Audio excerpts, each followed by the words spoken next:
y'all.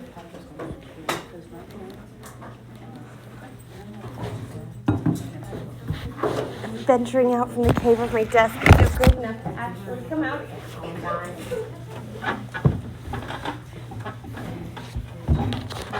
All right, so we're going to be doing some more solving. Solving on the interval means we're going to wind up with that list of answers at the end. So I have both cosines and sines. I don't have any sine squareds, so I'm not going to be able to make them all be cosines. I don't have any cosine squared, so I can't make them all be sines.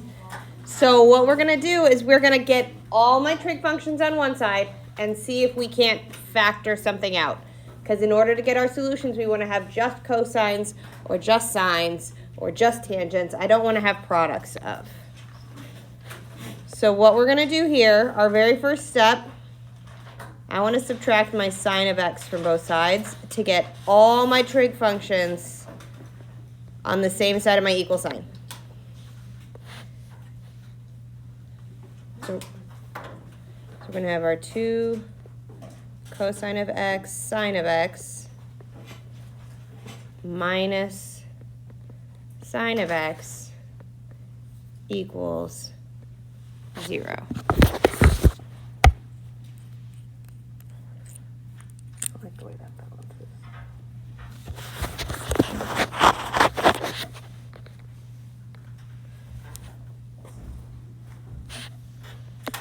Then I can see that both of these pieces have a sine of x. So we can treat these like a GCF, like a greatest common factor. I can factor out from both pieces a sine of x. And that's going to leave me with 2 cosine x minus 1.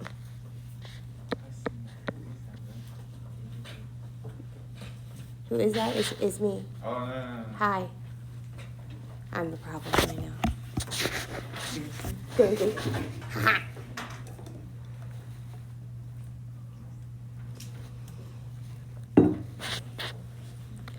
The number of times I've made a reference and it's just gone, I appreciate when one gets caught. All right. So if we can get our trig functions separated like this, it's so much easier. So much easier. Because now I have 2 pieces.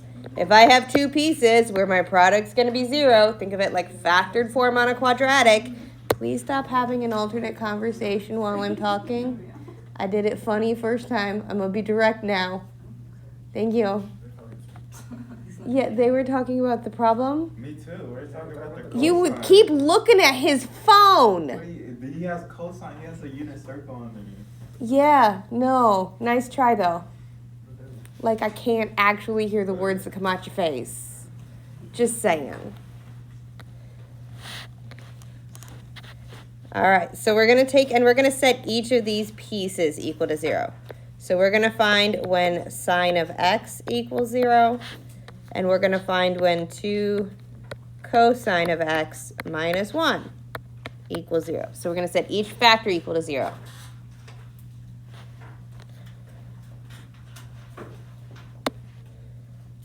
When does the sine of x equal 0? 0. Mm-hmm. Any place else? And pi. Because we're looking at our whole unit circle here.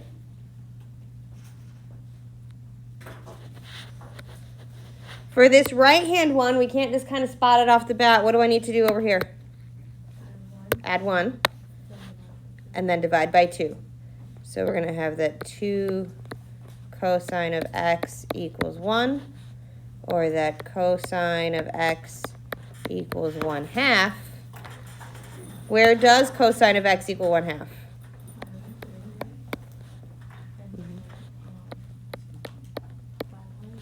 And 5 pi over 3. Super close. You just have to sign off. Okay, so our solutions are these points here. There we go. And those are all the places on our unit circle. That's what this interval is. That's not the laser pointer.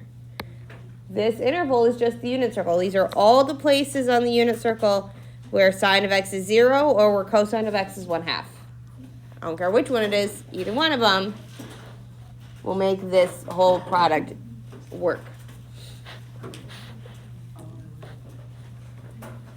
Okay. Questions on that one? Okay, because they're going to go a little worse.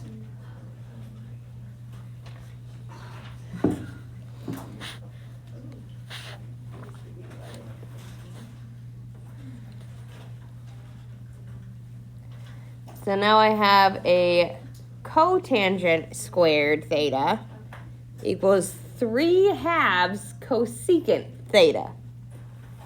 Gross. We have cotangent squared theta and 3/2 cosecant theta.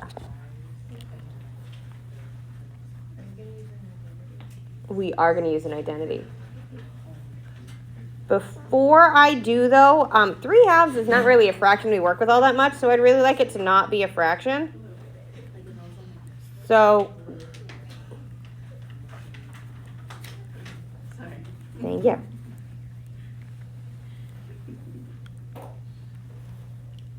In order for this to not be a fraction, I'm going to multiply both sides by my denominator. There we go. That's the word I want. Because 3/2 is not something we work with in trig functions. Like, that's not a thing. But if I multiply both sides by 2, that's going to get rid of my denominator here. And that's something that's a little bit less gross to work with. 2 cotangent squared, still not great, theta, and 3 cosecant of theta.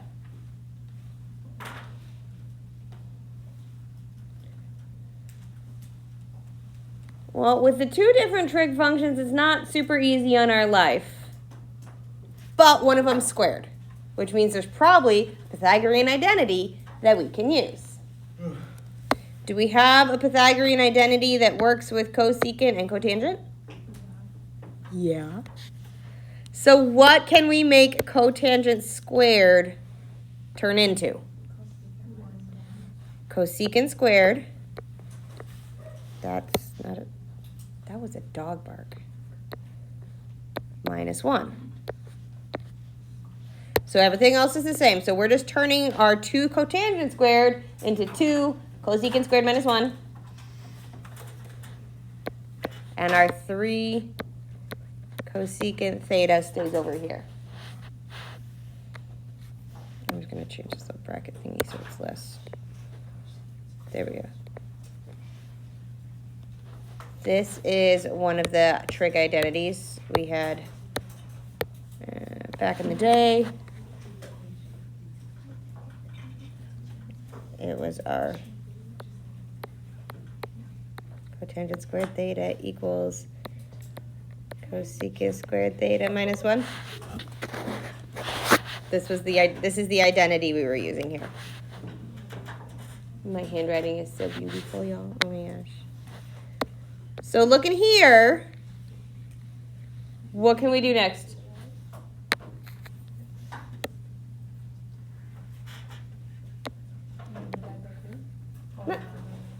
Not divide by 2, but distribute it. Let's get rid of those parentheses. So I have 2 cosecant squared theta minus 2 equals 3 cosecant theta. Draw a better theta because that theta kind of was trash.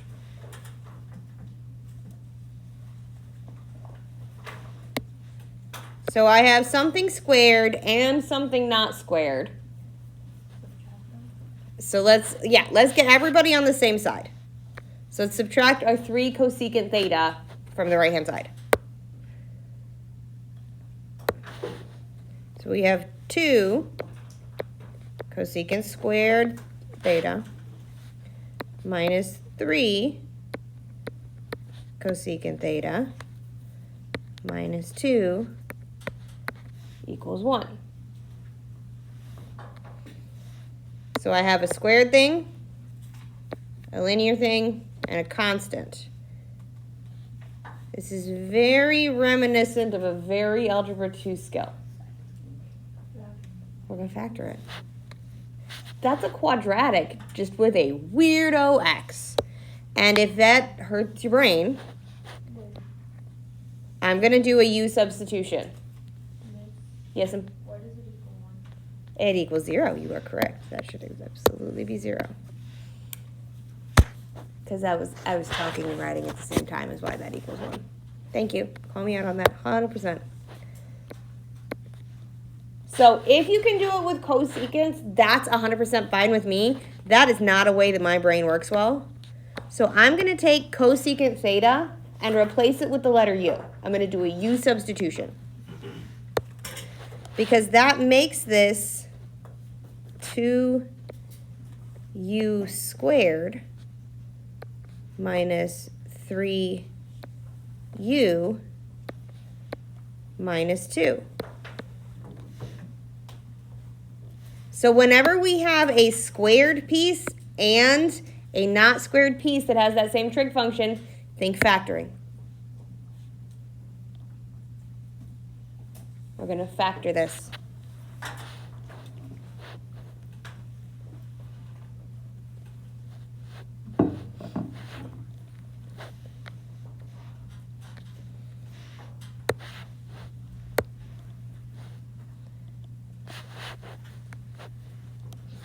So if you X in box, that's fine. If you split the middle, if you bottoms up, whatever it is that you do for factoring, there's like 50 techniques to factor stuff.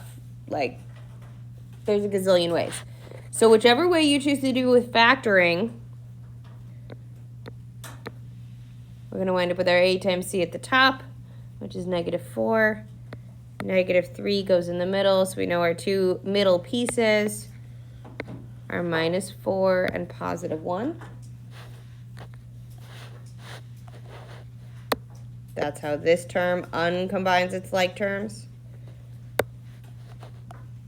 And you're going to be really careful when we do it because we have an a value that's not 1, so we can't just hop straight into factored form unless you've practiced it several times, which hopefully we have because we did a whole bunch of factoring last semester too. Should wind up at factored form of 2u plus 1 and 2u and u minus 2.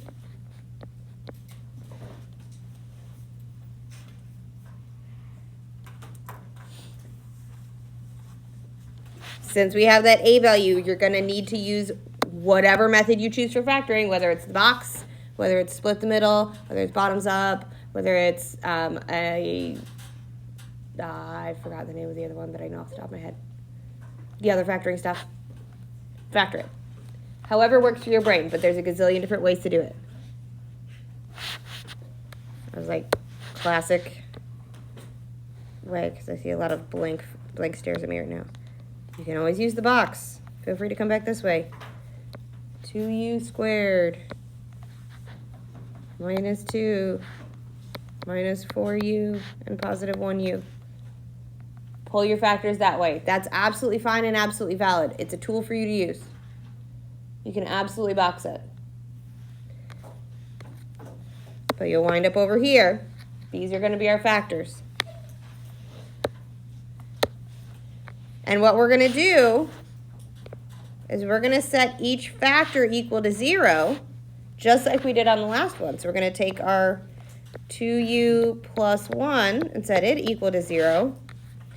And we're going to do our u minus 2 equals 0, which I'm going to change the view real quick.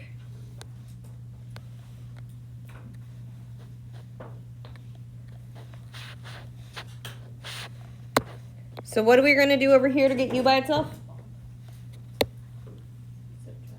Subtract 1. So we have 2u equals -1. So u equals -1/2. But remember, u doesn't really equal u. U really equals cosecant theta. So we want to know when cosecant of theta equals -1/2. And same thing on the other side. We want to know when u equals 2, which is really when cosecant of theta equals 2.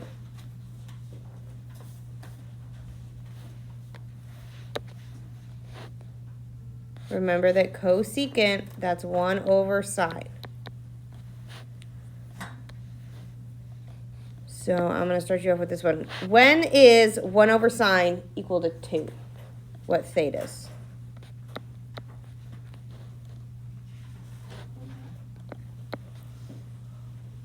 It's 2. Yeah, it's whenever sine equals 1/2. Remember, because we could flip it over. Sine of theta equals 1 over 2. So when does when does sine of theta equal 1/2? 5 pi over 6. And pi over 6. How about on our other one? Cosecant of theta equals 1 over 2. Or negative 1 over 2. Again, remember that's 1 over sine. I have no idea why I put a negative there. Which means we're looking for when does sine equal negative 2.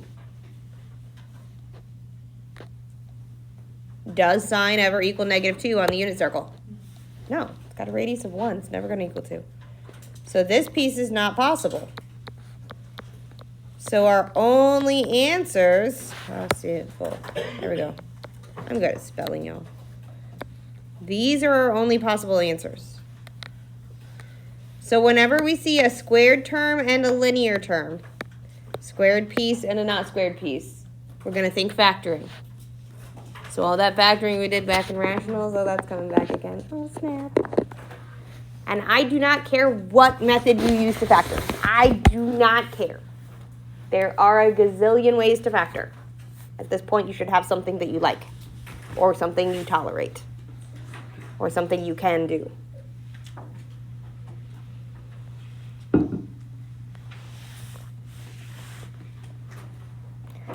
Because factoring's going to come up in a few of them.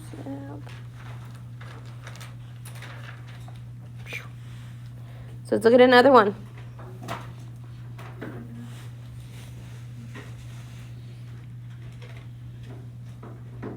So we've got 2 cosine squared theta plus cosine of theta minus 1 equals 0.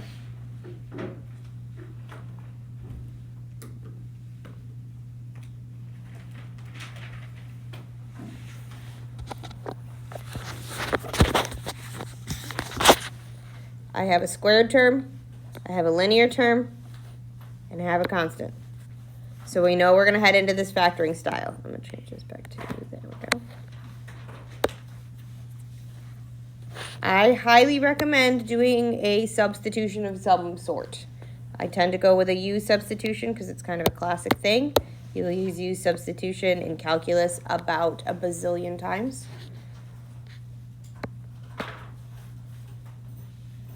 So our U is going to equal cosine of theta. You do not have to do a U substitution. You do not have to do a substitution. If you can think about it as 2 times something squared plus something minus 1 and get a factor, I don't care. That's fine. We're putting it in factored form, however your brain likes to do it. We're going to wind up here with 2u squared plus u minus 1 equals 0. You do not have to do the substitution. However, factoring this is a lot easier to do than this.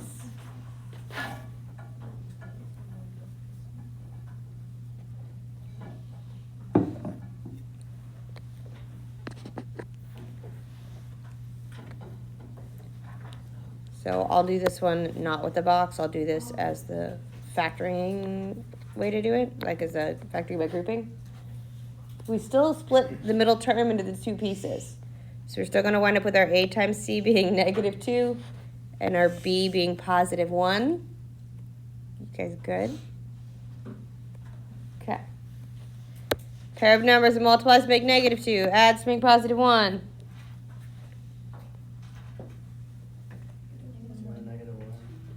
2 2 and negative 1. So that uncombines our center term. So you can do this factoring by grouping if you like that better. That's totally fine.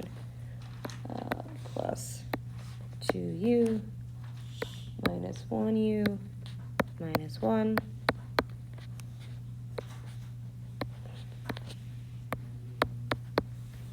We're going to wind up with our 2u and our u. Minus 1.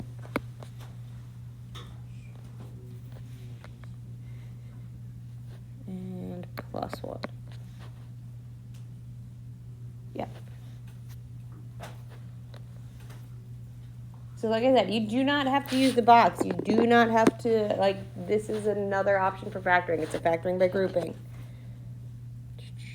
Where we broke these into pairs and pulled out common factors in each of them. That's the other way, another really common way to do it. I hate that parenthesis. We're going to do that again. So again, factoring is one of those things that you need to know how to do in some way, shape, or form. Because we're going to use that here repeatedly. So we're going to figure out when does our 2u minus 1 equal 0. And we're going to figure out when our u plus 1 equals 0.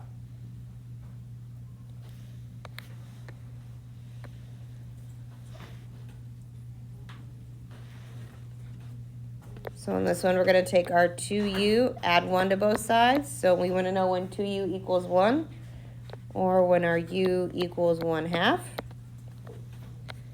But our u isn't really a u. Our u is really cosine of theta. So we're going to switch it back. We want to know when cosine of theta is 1/2. When is cosine of theta 1/2? When theta is pi over 3.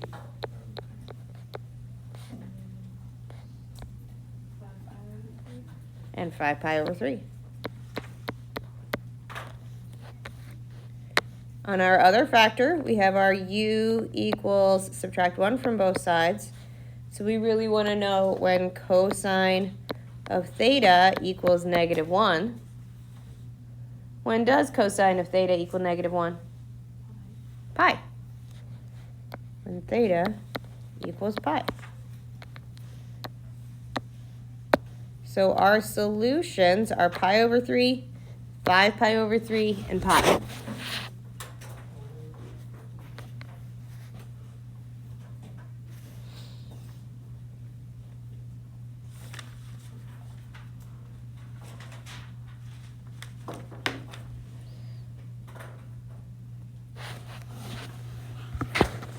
I'm going to do one more along this same vibe before we go on to the last kind of style of problem. So we're going to do one more that's going to have a factoring in it. Okay?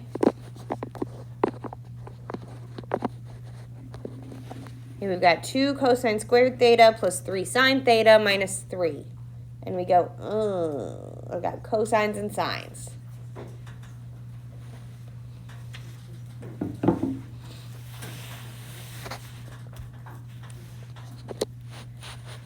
If we have cosines and sines in one of those ones that looks like we're factoring, I need to switch this guy over so that they match. So we're going to have the very apparently amusing identity. What's that? Yes. Yep. Totally fine. Just putting it back for a second. Cool. So before I can start trying to factor this, because we see a square and a linear and we're just like, yes, go for it. I need them to have the same piece. I can't do a u substitution if they're different pieces. So we're going to use one of the Pythagorean identities to switch our cosine squared into sine squared. Because we have back in the identities we had our sine squared plus cosine squared equals 1. So I can switch cosine squared to be 1 minus sine squared.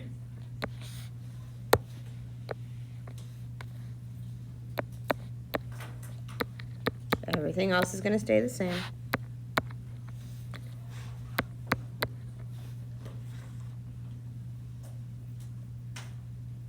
That lets me get everything to be the same term so that we could do one of those U substitutions. I'm having some very unique noises today. But now I got to deal with this. I want to get these parentheses out of here. So we're going to distribute.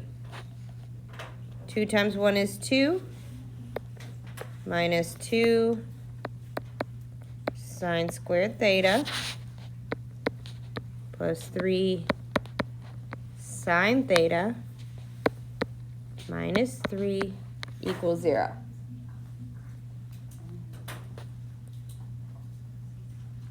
And what can we do? Combine like terms. I've got a positive 2 and a minus 3. So we'll wind up with a negative 1. So we have minus 2 sine squared theta plus 3 sine theta minus 1. Yeah, and now we're ready to get into some factoring stuff. So I'm going to do another U substitution because it helps us see what's going on here. I'm going to set my U as sine theta.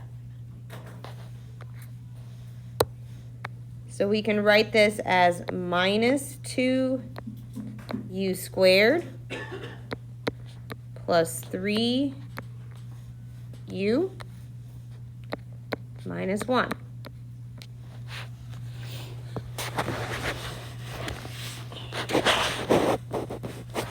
What do we need to do first when we're trying to factor this? What's our first step going to be? Because for pretty much all of them, we've got to factor out that negative. It's like the only method I can think of to solve a quadratic that works decently with a negative a value is quadratic formula. And that's doing a lot to work a quadratic formula in on this. More power to you if you want to, but it's not pleasant. So we're going to factor out the negative to make this 2u squared minus 3u plus 1. That way we could just factor what's underneath here, because a negative a value is obnoxious. Not impossible, just really obnoxious. Yes, dear.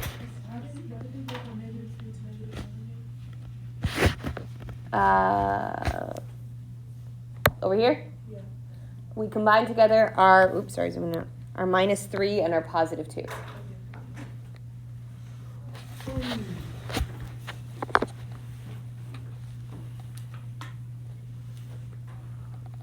So factor that piece in whatever method you choose.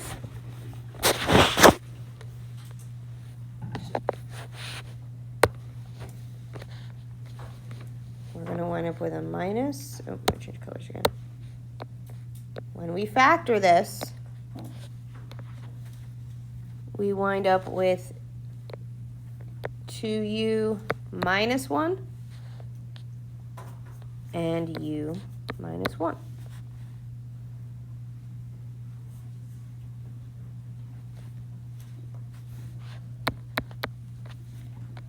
When we're looking for our solutions, this doesn't make any difference, this minus sign out here. So we can just like ignore it. It doesn't make any difference once we're here. So if we think about quadratics, it just does a reflection. It doesn't change where our roots are. So all we got to do is look at where does 2u minus 1 equal 0 and where does u minus 1 equal 0. So again, we're going to get our u's to be a solution. So on this one on the left, add 1 to both sides, divide by 2. We want to know when u equals 1/2. And on the right-hand side, we want to know when u equals 1. We got to go back and catch that our sine of theta is what we're really looking at. We want to know when sine of theta equals 1/2, and we want to know when sine of theta equals 1. So what are our thetas? Where does this work? Pi over 6? 5 pi over 6? and pi over 2. And that's it. These are our solutions.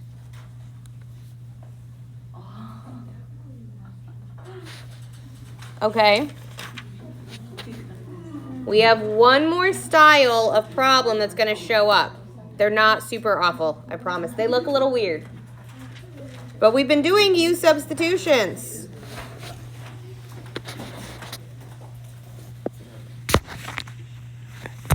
And so what we're going to do here is we're going to do this as another kind of U substitution, even though there's kind of a weird thing going on inside.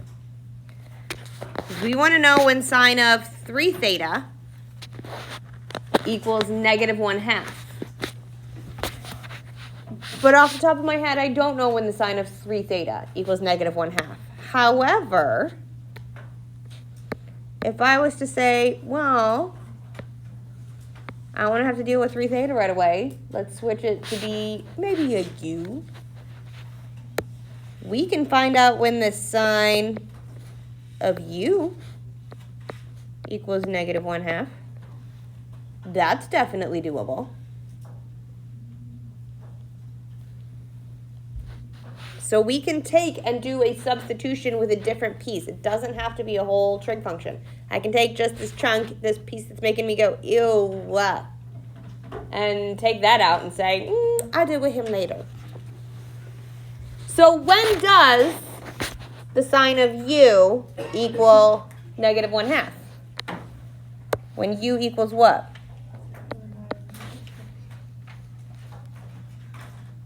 Say it again. 7 pi over 6 and 11 pi over 6. So u is going to equal 7 pi over 6 and u is going to equal 11 pi over 6.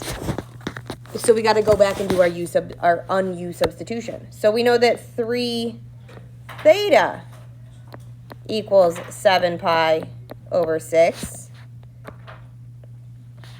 and 3 theta equals 11 pi over 6. And what can I do to get theta by itself? Divide by 3. And we're going to have that our theta equals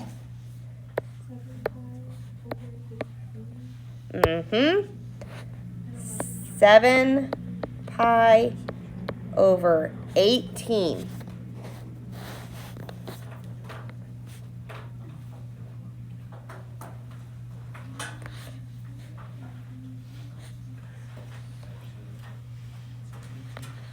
But we need to account for all those like coterminal things, right? What's up? We need to actually do it here because this is where it changed, right? We had it here. These were all our coterminals. But things go funky when we have all these changes. So we're going to have our 2, this was our not times, plus 2 pi. So we got to hit this guy too.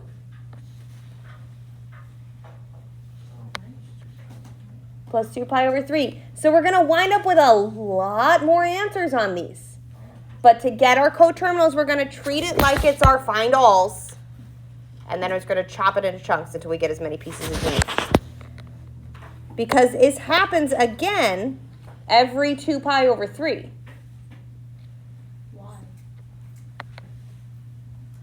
Because geometry is a jerk.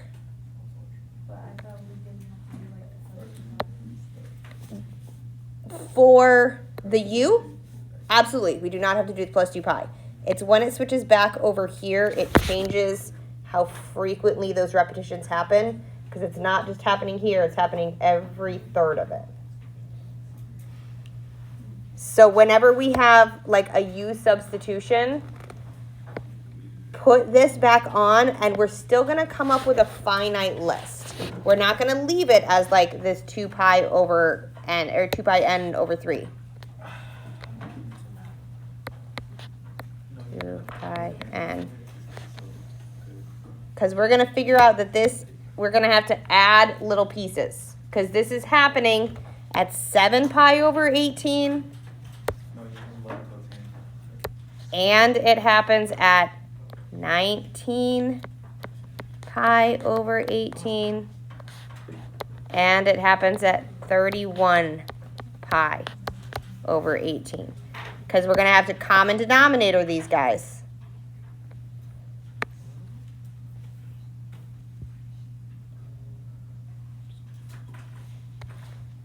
Because we're going to do the same thing over here. We're going to divide everybody by 3, and we're going to get theta equals, that's not an 11.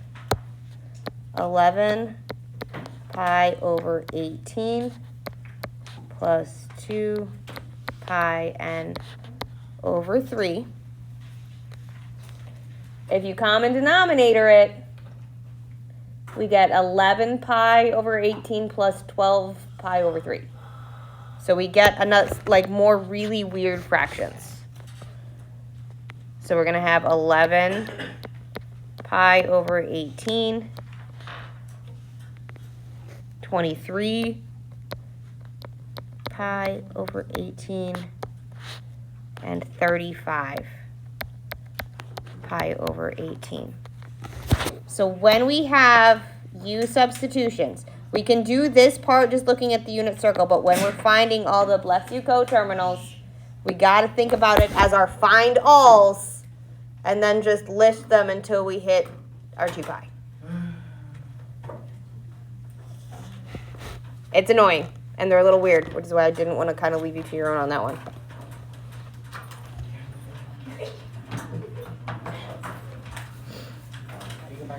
Yep. We still got 5 minutes, y'all. Chill.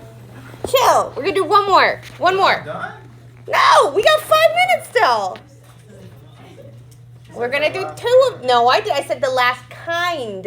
That's what happens when you keep your headphone in while I'm talking. Who got headphones in? Oh, you did until about 5 minutes ago when you took it out of your ear. With the white ear pod on this side of me, just saying. Don't even try and play. Yes, dear.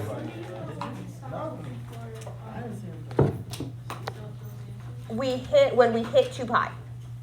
Because our interval that we're solving on is 0 plus 2 pi. So we go all the way up. Because if 2 pi would be 36 over 18 pi. So we stopped here.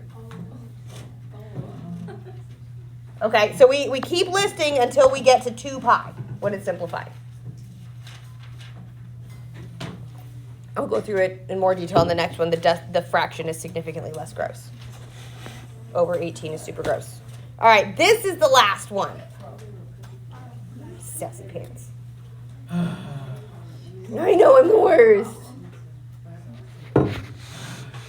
All right, I don't want to have to deal with theta over 2. So let me talk about this one. It's the last one, y'all. So we're going to do a substitution. I'm going to put my u as theta over 2.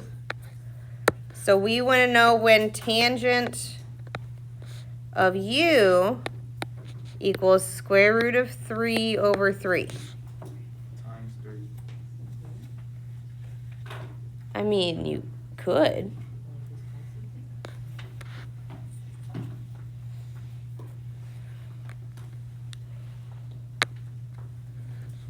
All we need to know is when does tangent of u equals 3 pi over 3?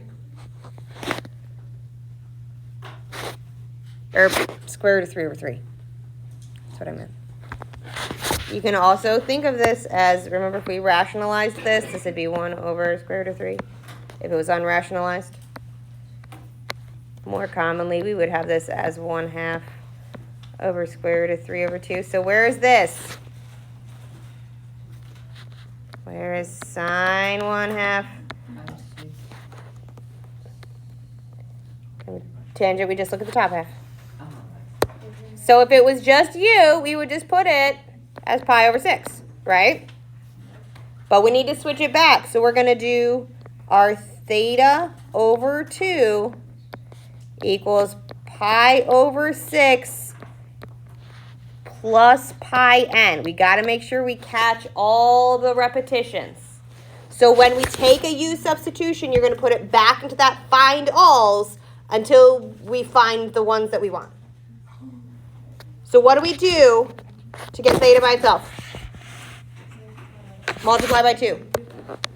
So our theta is going to equal 2 pi over 6, also known as pi over 3, plus 2 pi n. So our finite list, we're going to have pi over 3. Can I add a 2 pi and still be in my interval? No. I cannot add this and still be in my interval, so this is my only answer again. But when we do this U substitution, you want to put it back into the find alls and then just find your limited number. Okay? Because it plays weird games with your denominators. But that's the last one. And that's the end of 7-2. We finished it. Huzzah! Go team.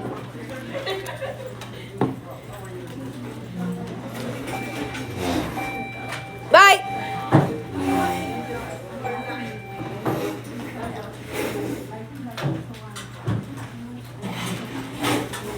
Got it?